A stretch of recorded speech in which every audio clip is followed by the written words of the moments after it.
which I always found interesting was when I got into, say, big tech, accessibility on the web was a thing, but it was always like, it has to be AA, AAA, and no one really knew what that was.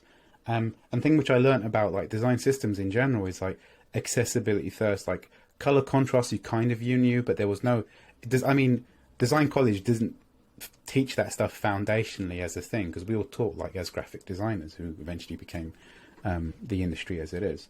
How do you feel about the way that the industry now designs? Do you think the community has moved on to be much more a higher bar rather than everyone designing bootstrap sites? What was your thoughts on that?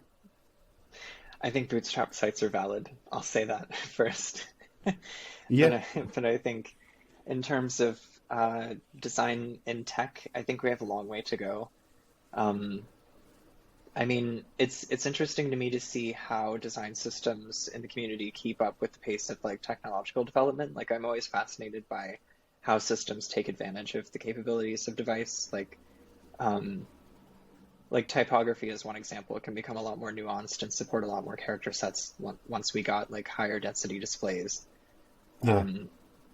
And there are also like effects. The whole concept of like building a UI based on an actual life metaphor with paper is something that like does require a lot of computing power, kind of.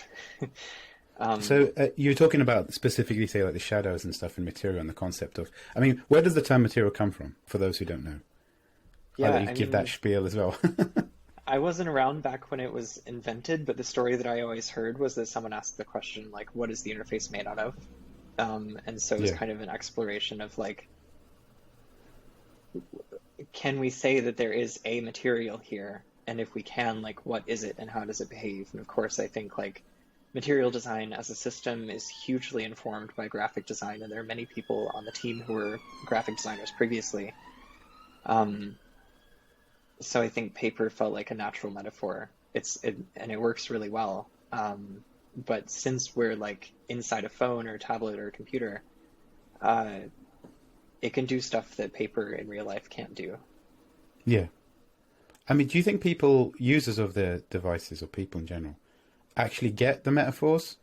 Because that's always the things, like we can come up with these theories of how people behave, but do they understand and do they respond and react?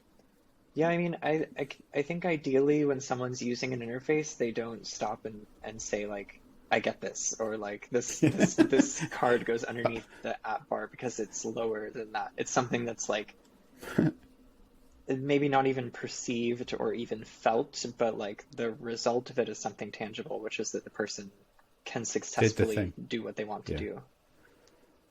Yeah, and I think if it's like, because I think UX design sort of sits under the banner of information design, and information design is never supposed to be noticed, as opposed to advertising and display design is the whole purpose is to be noticed. So it's a bit like, you don't ever say, well, maybe you might do actually. I was thinking, IKEA are like seen as like amazing UX designers. Well, they never call themselves that.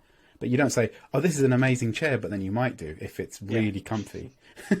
So I don't know if we have the digital equivalent. Oh my God, this button's ripple is so amazing. Like me and you might say that, sure. But yeah, but then, we have no life. Well, I don't anyway.